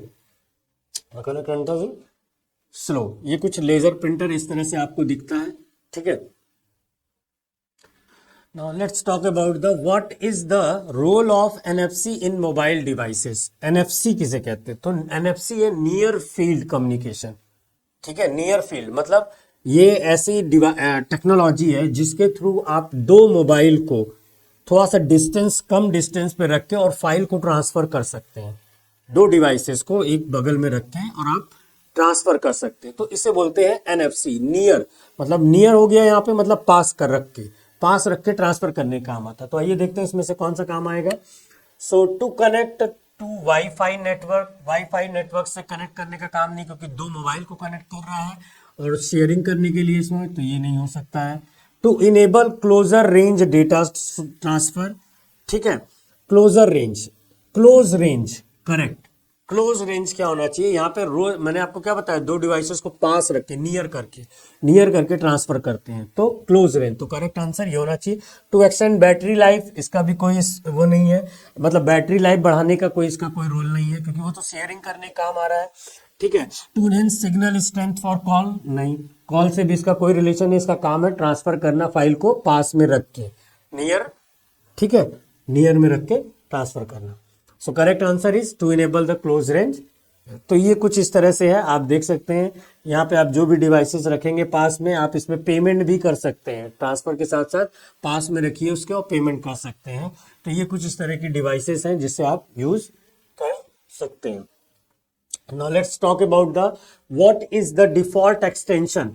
एक्सटेंशन किसे कहते हैं? पहले तो हमें ये पता होना चाहिए कि एक्सटेंशन किसे कहते हैं। तो एक्सटेंशन होता है फॉर्मेट। एक्सटेंशन का मतलब होता है फॉर्मेट, कि किस फॉर्मेट की ये जो आपकी जो फाइल है वो किस टाइप की है। फॉर्मेट और टाइप भी बोल सकते हैं हम लोग, किस टाइप की है। जैसे मान लो अगर आपके पास इमेज है तो इमेज होती है JPG में होती है। आपने वीडियो भी देखा होगा तो आपने ये भी देखा होगा GIF की भी फाइल आती है, ठीक है। वीडियो इसके लिए आती है MP3 होता है, गाने सॉन्ग ऑडियो सॉन्ग सुनते हैं तो और इसके लिए होता है MP4 वीडियो के लिए। तो ये कुछ इस तरह के फॉर्मेट आपने सुने होंगे। इन सब को हम लोग बोलते हैं extension, what we call extension, extension बोलते हैं, ठीक है। इन सबको एक्सटेंशन बोलते हैं। तो इसमें से ये पहले तो हमें ये पता होगा कि एक्सटेंशन क्या होता है, टाइप। अब आइए पूछा है इसमें कि माइक्रोसॉफ्ट वर्ड डॉक्यूमेंट जो 2016 है उसका क्या फॉर्मेट होता है, उसका क्या टाइप होता है, एक्सटेंशन लास्ट में। और हमेशा ये डॉट के बाद लगता है, फाइल का नाम और डॉट लगा रहेगा। ठीक है। तो आइए देखते हैं .doc। भाई ये होता है आपका ओल्ड वर्जन के लिए, ये होता है 2003 वाला जो वर्ड था उसके लिए यूज किया जाता था। ठीक है। docx ये आपका नहीं हो सकता, ये आपका करेक्ट आंसर है docx। जो न्यूअर वर्जन है, जो भी 2016 वर्जन है, उसके में ये क्या फॉर्म होता है, इसका होता है पीडीएफ अलग है, ये वर्ड के लिए नहीं है, डॉक्यूमेंट के लिए नहीं है। पीडीएफ किसके लिए है, आपने स्कैन किया और वो पीडीएफ फॉर्मेट, पीडीएफ का हमेशा आप देखिएगा उसका एक्सटेंशन पीडीएफ होता है, पीडीएफ का एक्सटेंशन हमेशा पीडीएफ ही होता है। Text normal file, normal editing file होती है, तो उसके लिए हम लोग ये यूज करते हैं टेक्स्ट फाइल। ठीक है। तो ये सारी चीजें हम लोग इसके लिए यूज करते हैं। तो करेक्ट आंसर होना चाहिए docx। So correct answer is docx। Okay, so correct answer is docx। देख सकते हैं आप यहाँ पे अगर, तो ये आपका फॉर्मेट देख सकते हैं कि माइक्रोसॉफ्ट जो है वो docx जो नया फॉर्मेट है, नए के लिए यूज किया जाता है। जो आप देख सकते हैं 2016 के लिए ये फॉर्मेट दिखा रहा है सब डॉक्यूमेंट का, और जो पुराने डॉक्यूमेंट थे 97 से लेकर 2033 तक, ठीक है, 003 तक, 2003 तक जो भी आपके थे, तो ये आपका था डॉक। और पीडीएफ का एक्सटेंशन अलग होता है। टेक्स्ट फाइल प्लेन टेक्स्ट के लिए होता है, जैसे कि आपका हो गया नोटपैड फाइल के लिए, फाइल का एक्सटेंशन होता है। नोटपैड आपने देखा होगा कंप्यूटर में बाय डिफॉल्ट होता है, तो उस फाइल का एक्सटेंशन होता है .txt। नॉर्मल फाइल होती है, उसमें ज्यादा एडिटिंग पॉसिबल नहीं हो सकती है। ठीक है। So this one is a correct answer. Now let's talk about the which of the following is used to create table of content। Table of content किसे कहते हैं, पहले ये हमें पता होना चाहिए। तो टेबल ऑफ कंटेंट कहते हैं, जब भी आपने देखा होगा किसी भी बुक को उठा के देखिए, कोई भी बुक, उस बुक के फ्रंट पेज पे, मतलब एक दो पेज के बाद बुक के टॉपिक स्टार्ट होने से पहले इंडेक्सिंग दी जाती है। इंडेक्स होता है जहां पे आपका टॉपिक लिखा होगा, ठीक है, और उसके आगे लिखा होता है page number. For example 22 page number for first topic, फिर इस तरह सेकेंड टॉपिक का लिखा होगा पेज नंबर। तो इस तरह से आपने देखा होगा हर आपको बुक्स में, आप कभी नोट्स बनाते हैं उसमें भी आपने फर्स्ट पेज पे लिखा होगा कि कौन से किस पेज पे है। तो इंडेक्स को बोलते हैं। इंडेक्स किसे कहते हैं कि कौन सा टॉपिक किस पेज पे है। तो वो काम कौन करता है, टेबल ऑफ कंटेंट। तो टेबल ऑफ कंटेंट किसे कहते हैं, जो इंडेक्सिंग करने के काम आता है। किस काम में आता है, इंडेक्सिंग करने के काम में। इंडेक्स आपने बनाया और इंडेक्सिंग करने के काम आ रहा है, जहां पे टॉपिक किस पेज पे है। मान लीजिए आपके पास 50 पेज के डॉक्यूमेंट है, तो आपका किस पेज पे कौन सा टॉपिक, सारी बुक में आप देखेंगे, कोई भी बुक उठाकर देख लीजिए, सब में आपको इंडेक्सिंग मिलेगा।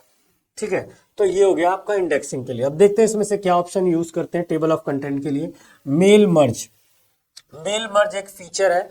मेल मर्ज का फीचर ये है कि आप एक कंटेंट को कई लोगों को भेजना चाहते हैं, एक कंटेंट कई लोगों को भेजना चाहते हैं, तो आप मेल मर्ज ऑप्शन यूज करते हैं। यहाँ आप डॉक्यूमेंट एडिट करिए, एक ही डॉक्यूमेंट, यहाँ डॉक्यूमेंट की बात हो रही है, एक डॉक्यूमेंट अगर आप कई लोगों को भेजना चाहते हैं, बस उनका नाम चेंज कर करके, तो आप ये काम कर सकते हैं मेल मर्ज पे।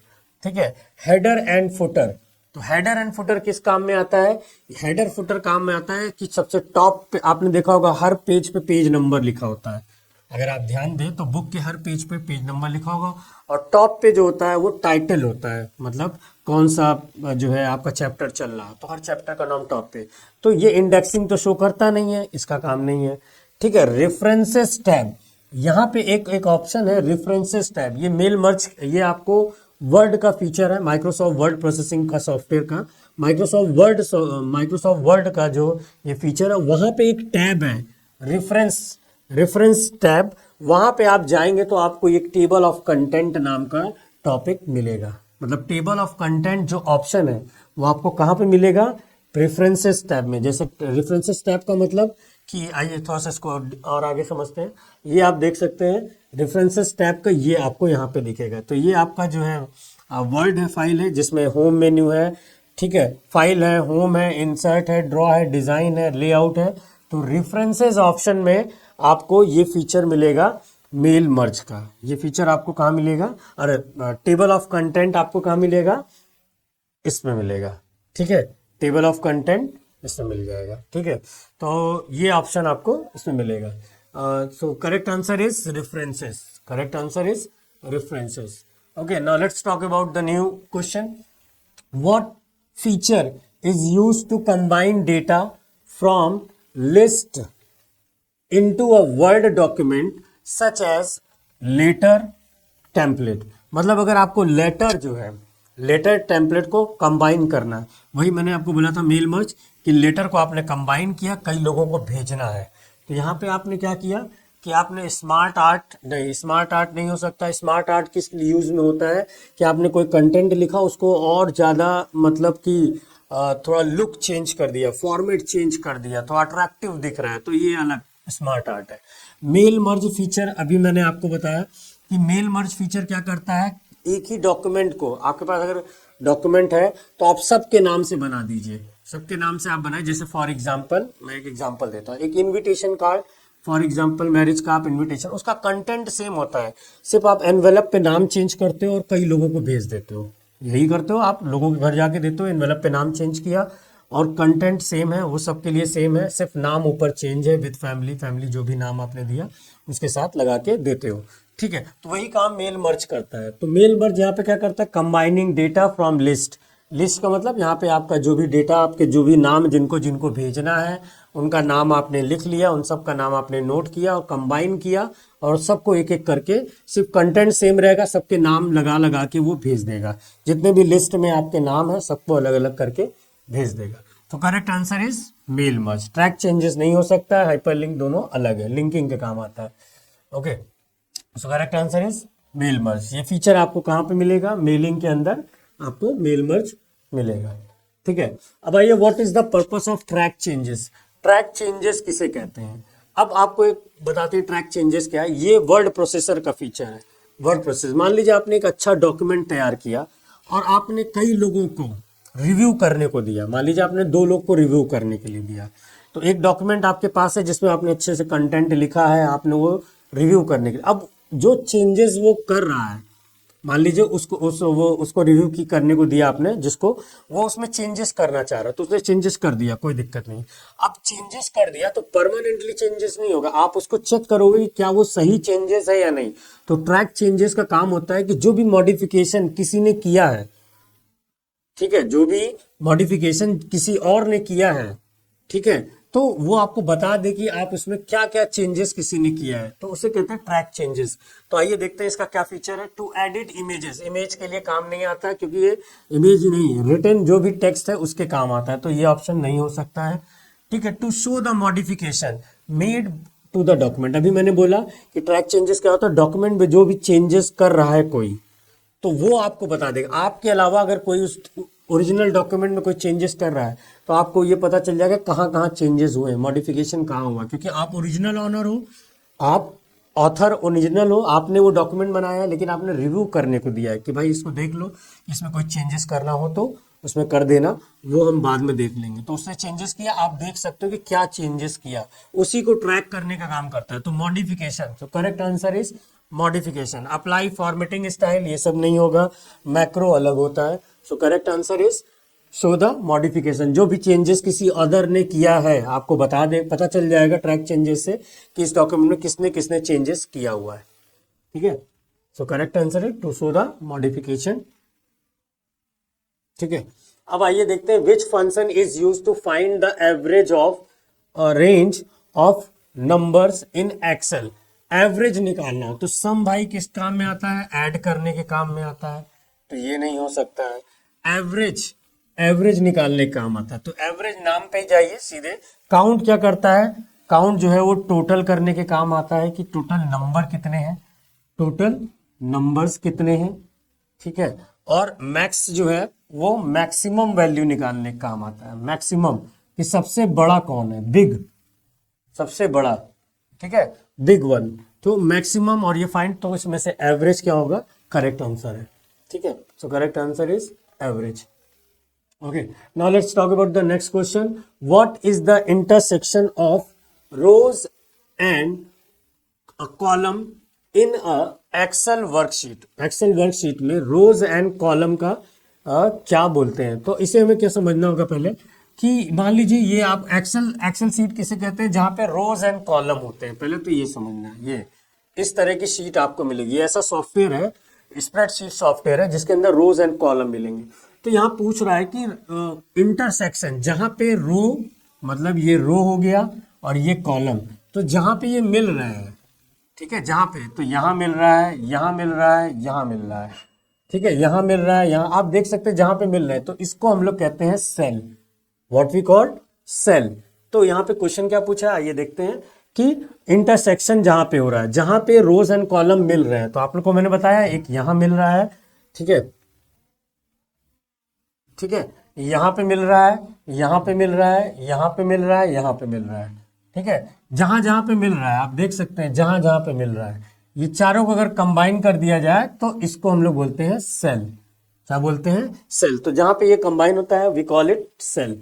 तो टेबल नहीं हो सकता, टेबल तो ये हो गया कि आपने रोज एंड कॉलम में डेटा रखा, कॉम्बिनेशन से कोई मतलब नहीं है। चार्ट तो ग्राफिक्स दिखाने के काम आता है। सेल अभी मैंने बताया कि सेल बोलते हैं जहां पे ये मिलता है, ठीक है, ग्रिड लाइन नहीं हो सकता। तो correct answer is cell. Okay, ये देख सकते हैं आप, यहाँ पे जहां भी ये मिल रहा है, इंटरसेक्ट हो रहा है, उसको हम लोग क्या कह रहे हैं, सेल कह रहे हैं। ये देखिए यहाँ पे ये सेल है, ये पूरे को मिला दिया, सेल है। तो सेल एक बॉक्स को बोलते हैं, मतलब जहां पे वो कंबाइन होके मिला। Okay, now next question, which shortcut key is used to open a new workbook in MS Excel. तो MS एक्सेल, वही MS एक्सेल में कौन सी शॉर्टकट की है जो हम लोग यूज करते हैं। तो करेक्ट आंसर होगा Ctrl+N। N का मतलब होता है new, N means new. O का मतलब होता है ओपन, ठीक है। यहाँ पे ये किस लिए काम आता है, फाइंड, ठीक है। और Ctrl+W होता है यहाँ पे क्लोज करने के काम आता है, ठीक है, क्लोज करने के लिए काम आएगा। तो यहाँ पे हमारा क्या होगा, न्यू। तो हमें कौन सी इसमें दिया शॉर्टकट की, एक्सेल में न्यू फाइल ओपन करना है, न्यू फाइल, ठीक है। कौन सा इसमें हमें यूज करना है कि जिससे न्यू फाइल ओपन हो जाए, एग्जिस्टिंग नहीं, न्यू फाइल। ओपन से क्या करेंगे आप, कोई पहले से फाइल एग्जिस्ट है तो उसको आप ओपन करेंगे, सॉरी यहाँ पे क्या करेंगे, एग्जिस्टिंग फाइल। एग्जिस्टिंग फाइल किसके लिए होता है, कोई पहले से फाइल अवेलेबल है और उस फाइल को आप ओपन करना चाहते हैं तो उसको हम लोग ओपन यूज करते हैं। तो करेक्ट आंसर क्या होना चाहिए, Ctrl+N, ठीक है। जैसे मैंने बताया एग्जिस्टिंग फाइल के काम आता है ओपन करने के लिए, क्लोज के काम आता है, F फाइंड करने के काम आता है, और ये आता है किस काम में, न्यू फाइल वर्कशीट ओपन करने का काम आता है, ठीक है। Next question, what does V lookup function in Excel. V lookup मतलब, वी का मतलब होता है यहाँ पे वर्टिकल, वी का मतलब वर्टिकल।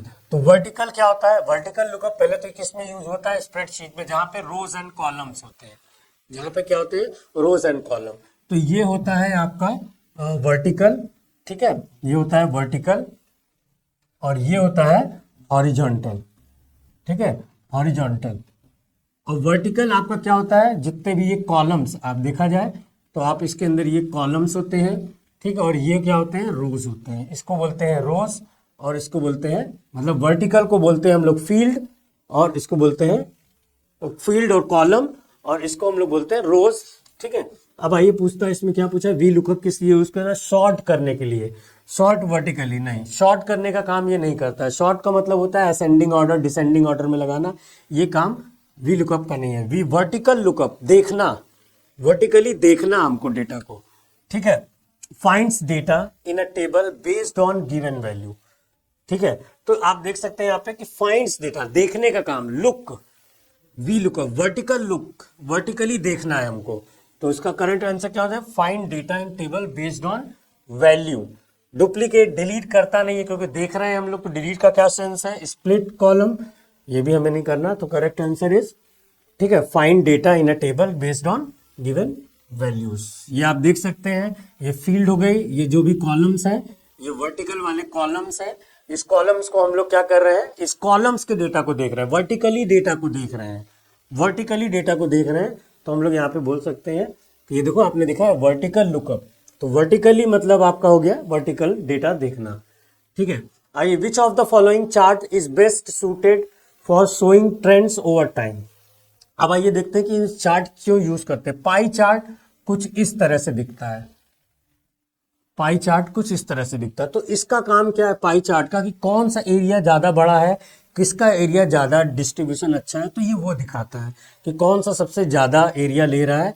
तो उसके लिए ये यूज़ किया, जैसे जैसे मान लीजिए ये 70% हो गया, 20% हो गया, और ये आपका हो गया 10%। तो इस तरह का एरिया दिखाएगा कि कौन सा आपका ज़्यादा एरिया ले रहा है, तो ये डिस्ट्रीब्यूशन दिखाता है। लाइन चार्ट का काम क्या है, ट्रेंड दिखाता है। लाइन चार्ट आपका इस तरह से जाएगा, लाइन चार्ट, ठीक है। लाइन चार्ट का काम क्या है, इस तरह से आपको ट्रेंड दिखाना। बार चार्ट कंपैरिजन के काम आता है, कुछ इस तरह से होता है कि कौन सा आपका सबसे ज़्यादा सेल किया है, कौन सा, मान लीजिए, तो इस तरह का आपका काम करता है। स्कैटर चार्ट होता है आपका, ये कुछ डॉट करके इस तरह से आपने देखा होगा मैच में, इस तरह से आपको दिखाएगा। तो इसमें से ये जो आपका लाइन चार्ट है वो ट्रेंड दिखाता है, ये कितना लो गया, कितना हाई गया, ये इस तरह से आपको दिखाएगा। तो लो हाई जो दिखा रहा है वो आपका क्या हो जाएगा, लाइन चार्ट। तो correct answer is line chart. So correct answer is line chart. ये कुछ इस तरह से आपको दिखाएगा कि ट्रेंड में क्या चल रहा है, कि आपका बॉटम, आपका शेयर मार्केट के, take the example of share market, कितना डाउन चल रहा है, कितना हाई, किस समय हाई हुआ। तो इस तरह से आप ये देख सकते हैं, ट्रेंड दिखाता है, ठीक है। Okay, now next question, which file format allows compatibility between MS Word और एक्सेल। तो ये ध्यान दीजिएगा, ये डॉक्यूमेंट के लिए काम आ रहा है, डॉक्यूमेंट, और एक्सेल किस काम में आ रहा है, एक्सेलएस, ठीक है। एक्सेलएस मतलब एक्सेल की फाइल है। तो आइए देखते हैं इसमें क्या काम कर सकते हैं हम लोग। एक्सेलएस होता है कॉम्बिनेशन, बोला कंपैटिबिलिटी, फॉर्मेट अलाउस कॉम्पिटेबल। तो मतलब ये बोल रहा है कि इसमें से कौन सी ऐसी फाइल है जो हम दोनों में खोल सकते हैं, एक्सेल में भी खोल सकते हैं और जो है वर्ड में भी खोल सकते हैं। तो भाई अगर एक्सेल की फाइल खोलेंगे तो आप एक्सेल में ही खुलेगा, तो ये फाइल किस में खुलेगी, एक्सेल में खुलेगी, जिसमें रोज एंड कॉलम होगा, ठीक है। ये फाइल किस में खुलेगी, एक्सेल में खुलेगी।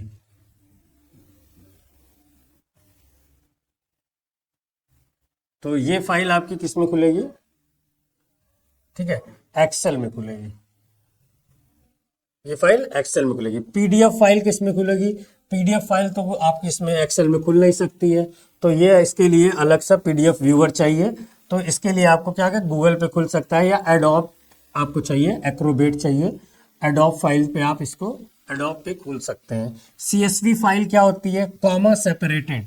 सीएसवी का मतलब होता है कॉमा सेपरेटेड, कॉमा का मतलब कॉमा सेपरेटेड फाइल, ठीक है, कॉमा सेपरेटेड फाइल, ठीक है। तो कॉमा सेपरेटेड फाइल, तो कॉमा सेपरेटेड फाइल क्या होती है, ये दोनों में ओपन की जा सकती है। आप चाहे तो किसमें यूज ओपन कर सकते हैं, एक्सेल में भी। और इसको कॉमा सेपरेटेड फाइल मतलब आपने कोई भी नाम लिखा, जैसे मान लीजिए सीरियल नंबर, फिर आपने लिखा नेम, ठीक है, तो ये ऐसे करके कॉमा करके दिखाएगा। तो आप यहाँ पे रोल नंबर लिख सकते हैं जो भी, तो इस तरह से आप ये कर सकते हैं। तो इस तरह से अगर आपने ये किया है, ठीक है, तो आप इस तरह कॉमा सेपरेटेड ये फाइल जो आप देख रहे हैं, ये आप एक्सेल में भी खोल सकते हैं और एमएस वर्ड में भी खोल सकते हैं। और एक्सेलएस क्या है, ये भी आपका क्या है, एक्सेल की file. So correct answer is CSV, comma separated value. Correct answer is comma separated value. So correct answer is comma separated value, CSV, और उसका फुल फॉर्म क्या है, कॉमा सेपरेटेड वैल्यू, ठीक है। ये कॉमा सेपरेटेड वैल्यू होती है जिसको हम लोग यूज कर सकते हैं। Let's talk about the new question, how can we insert an Excel table into an MS Word document. Word document में एक्सेल टेबल को कैसे इंसर्ट कर सकते हैं। तो भाई आपने क्या किया है, टेबल उठाया, कॉपी किया, पेस्ट किया। तो आप इसको कॉपी पेस्ट भी कर सकते हैं। कॉपी पेस्ट मतलब सेलेक्ट किया, कॉपी किया और पेस्ट कर सकते हैं जहां आप पेस्ट करना चाहें, ठीक है। इंसर्ट ऑब्जेक्ट ये भी कर सकते हैं। Drag and drop, drag and drop का मतलब आपने उसको होल्ड किया, होल्ड करके उठा के जहां रखना है आपने उसको फाइल में ट्रांसफर कर दिया, ये कर सकते। तो correct answer is all of above. So correct answer is all of above. Okay, now next question, what is the purpose of auto some. Auto some feature का क्या यूज है। तो ऑटो सम फीचर का क्या यूज है, auto सम का मतलब होता है ऑटोमेटिक जितने भी आपके कंटेंट न्यूमेरिकल हैं उसको क्या कर दे, वो ऐड कर दे, और ऐड करने पे जो वैल्यू आ रही वो दे। तो इसके लिए जनरली हम लोग यूज करते हैं इस तरह का समेशन यूज होता है। ये सिंबल आपको मिल जाएगा किसमें, एक्सेल में मिल जाएगा। किसमें मिल जाएगा, एक्सेल में। एक्सेल का ये फीचर है। आप बस सेलेक्ट करिए कि कहाँ से कहाँ तक का आपको सम करना है, बस उसको सेलेक्ट कर दीजिए, नीचे वो ऐड करके समेशन पे क्लिक कर दीजिए। ये होता है समेशन, इस पे क्लिक कर देंगे तो आ जाएगा। तो आइए देखते हैं, to automatically save the workbook, नहीं सेव करने के काम नहीं आता है, ठीक है। To format cell automatically, format करने के काम भी नहीं आता है, ठीक है। To quickly calculate sum of range, calculate करने के काम आता है। किसके लिए, सम कैलकुलेट, एडिशन परफॉर्म करता है, सम लिखा हुआ है तो ये क्या करेगा, कैलकुलेशन। शॉर्ट करने के काम नहीं आता। So correct answer is C, calculation करता है। ऑटो सम, सम करना, ऐड करना, तो यहाँ पे कैलकुलेट द सम, ठीक है, सम करना। So correct answer is calculate the सम।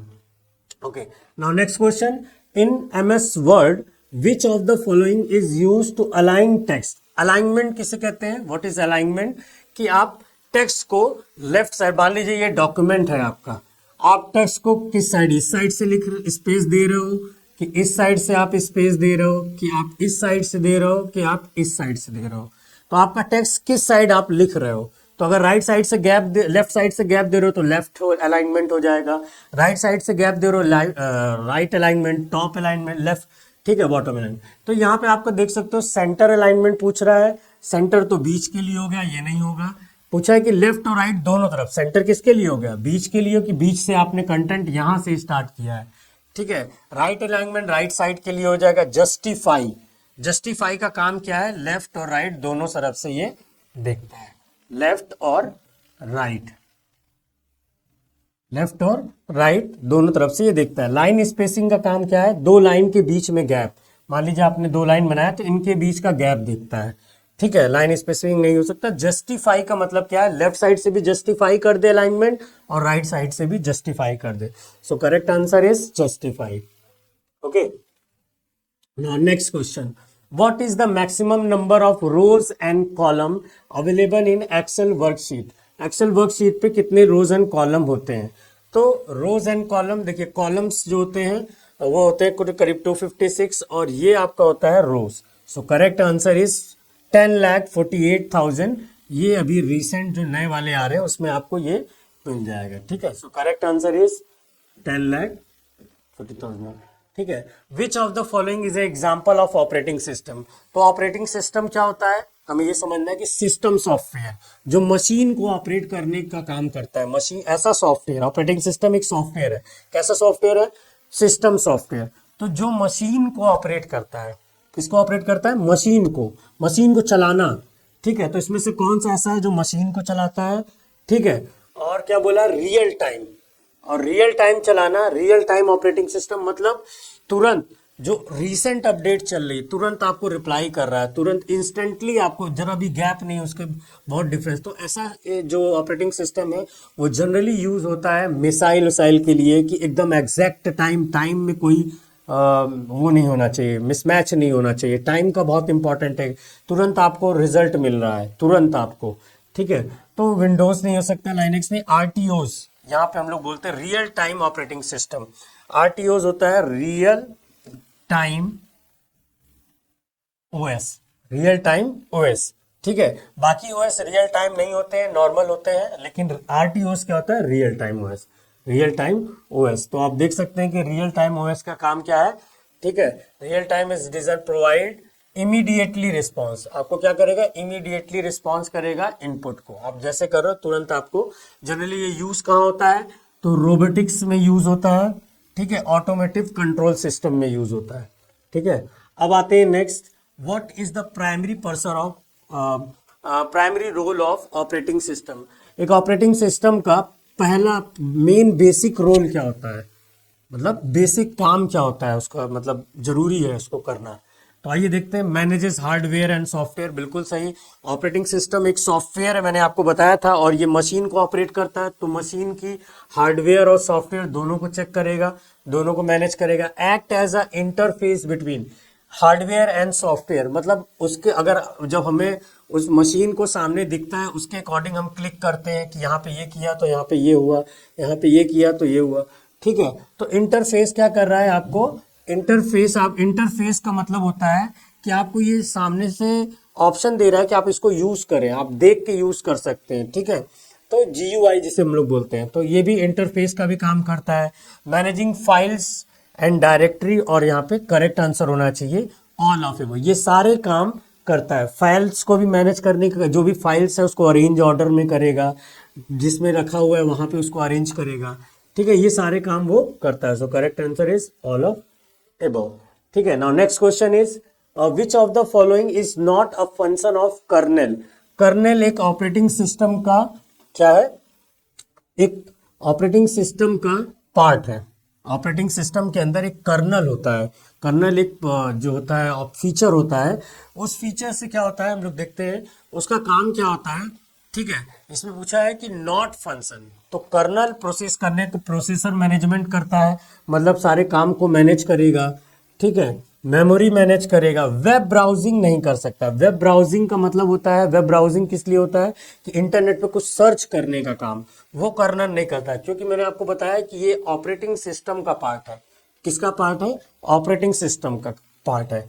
तो इसका काम है ऑपरेटिंग सिस्टम को मैनेज करना, मतलब मशीन को ऑपरेट करना। जब मशीन को ऑपरेट कर, तो इंटरनेट का क्या इसमें यूज है, तो यहाँ पे वेब ब्राउजिंग किस लिए यूज होता है, वेब ब्राउजिंग का मतलब इंटरनेट पे कुछ सर्च करना, तो ब्राउज करने का काम नहीं करता है, ठीक है, डिवाइस को मैनेज करता है। तो correct answer is web browsing, okay. Now what does multitasking mean in an operating system. Multitask, multi का मतलब होता है कई लोग, कई ढेर सारे, मल्टीपल, और यहाँ पे टास्क का मतलब होता है वर्क, टास्क का मतलब वर्क, तो कई काम एक साथ, वर्क का मतलब काम, तो कई काम एक साथ कर सके। तो आइए देखते हैं इसमें से कौन सा होता है। Running multiple CPU simultaneously, CPU का यहाँ पे सीपीयू एक ही होता है, तो उसको साइमल्टेनियसली चलाने का कोई सेंस नहीं है। Running multiple program same time, एक साथ कई प्रोग्राम चलाता है। Execute single task, single task तो कर ही नहीं रहा है, मल्टीपल काम कर रहा है।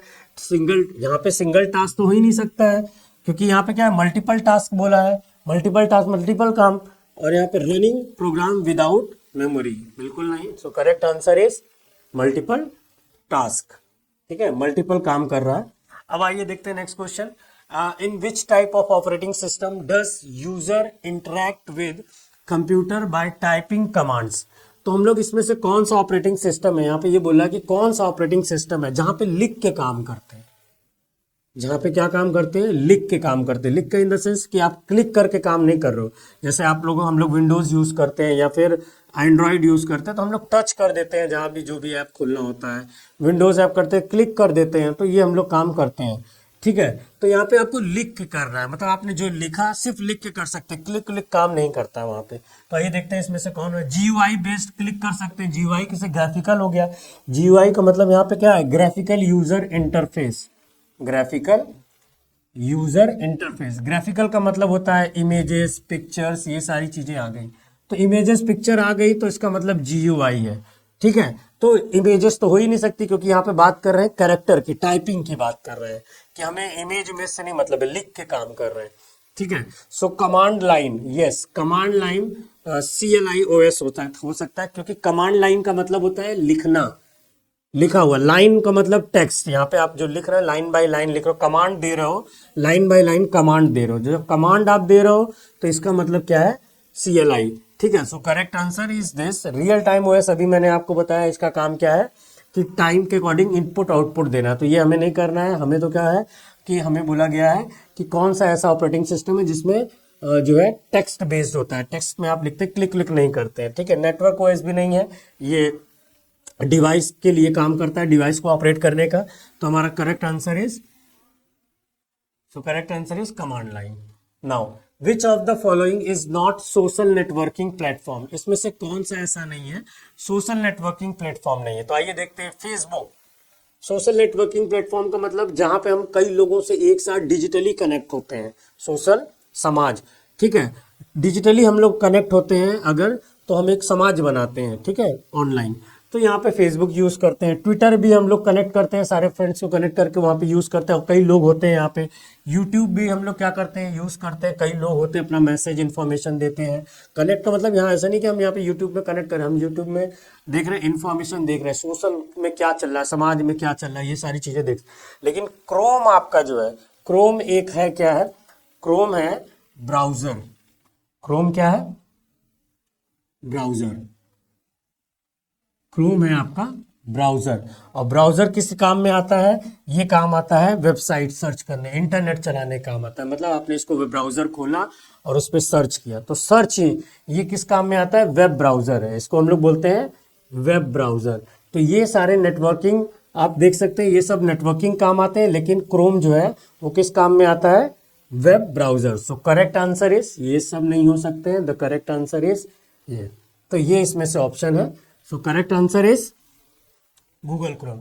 Okay, now next question, what is the key characteristics of social networking platform. Social networking platform पे इनमें से हम क्या चीजें करते हैं, तो आइए देखते हैं। Sharing user generated content, download नहीं करते, हाँ शेयर करते हैं हम लोग, ठीक है, शेयर डाउनलोड हम लोग नहीं करते हैं वहाँ से। राइटिंग कोड नहीं लिखते हैं, कोडिंग में नहीं लिखते हैं। मैनेजिंग हार्डवेयर एंड रिसोर्सेज, ये नहीं होता है। सो हम लोग क्या करते हैं, sharing the user generated resources.